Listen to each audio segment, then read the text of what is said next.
નમસ્કાર દર્શક મિત્રો, કાયમેટેક ન્યૂઝમાં આપનું હાર્દિક સ્વાગત છે। નહાર ગામના શનિદેવ મંદિરના પૂજારી શ્રી ગોવિંદગીરી બાપુ બ્રહ્મલીન થતાં સમગ્ર પંથકમાં શોકનું મોજું જોવા મળ્યું છે।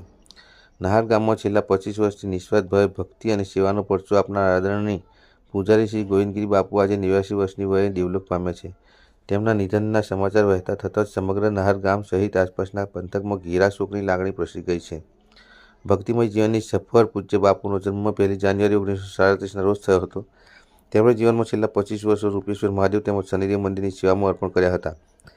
89 વર્ષ 1 માસ 10 દિવસનું આયુષ્ય ભોગવી બાપુએ શનિદેવના અનન્ય ભક્ત તરીકે ઓળખ ઊભી કરી હતી। તેમના સરળતા અને ભક્તિભાવને કારણે તેઓ ભાવિક ભક્તોમાં અત્યંત લોકપ્રિય હતા।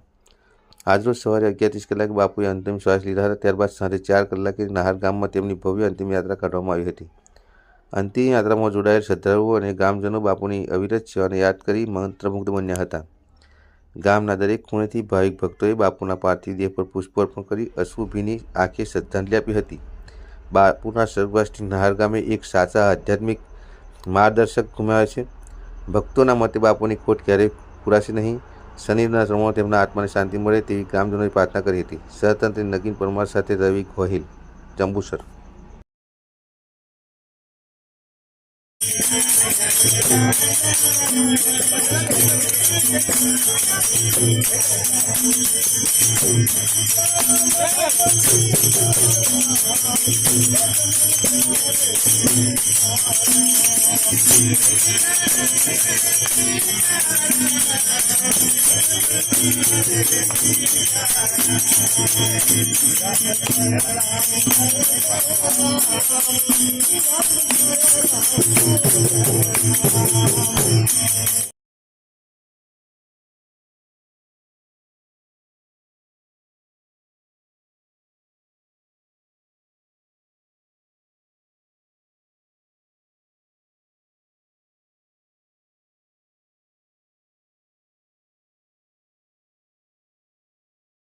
મારું નામ વિજયસિંહ મેલસિંહ સિંધા।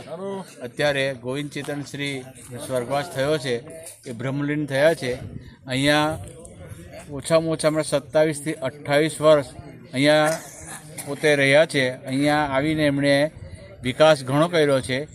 એ ઓછામાં ઓછા 1937માં એમની જન્મ તારીખ હોવાથી 90 વર્ષની લમસમ એમનું આયુષ્ય છે। એ પ્રખંડ જ્યોતિષશાસ્ત્રને માનતા હતા, જ્યોતિષ વિદ્યા એમની પાસે હતી અને એ સિવાય પણ એ ધર્મની બાબતની બહુ ઊંડાણ જાણકારી હતી। પરંતુ અહીંયા રહેવાથી અને સ્વાસ્થ્ય બિલકુલ સારું હોવા છતાં પણ એ એકદમ પોતાનો સ્વર્ગવાસ કરી લીધો છે। અત્યારે પણ એવું લાગતા નથી કે આપણી વચ્ચે નથી, અત્યારે હયાત છે પ્રકારની છે। તો અત્યારે એમને સમાધિ અમે આપીએ છીએ અને 90 વર્ષ થયા છે એમના।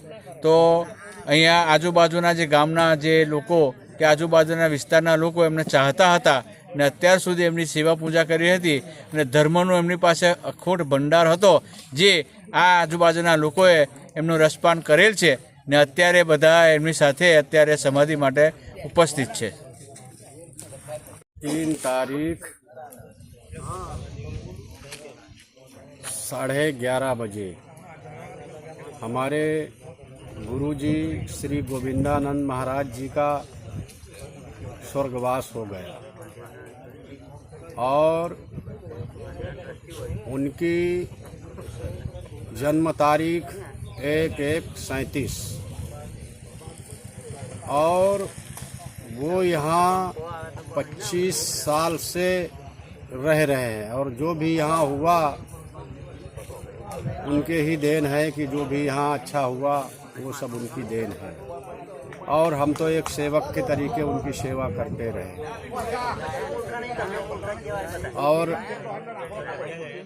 हमारा दिल ये गवाही दे रहा है कि हमको बहुत बड़ा खेद है इनके जाने से, हमको बहुत बड़ी तकलीफ़ है और हम भगवान से प्रार्थना करते हैं कि इनकी आत्मा को शांति दे।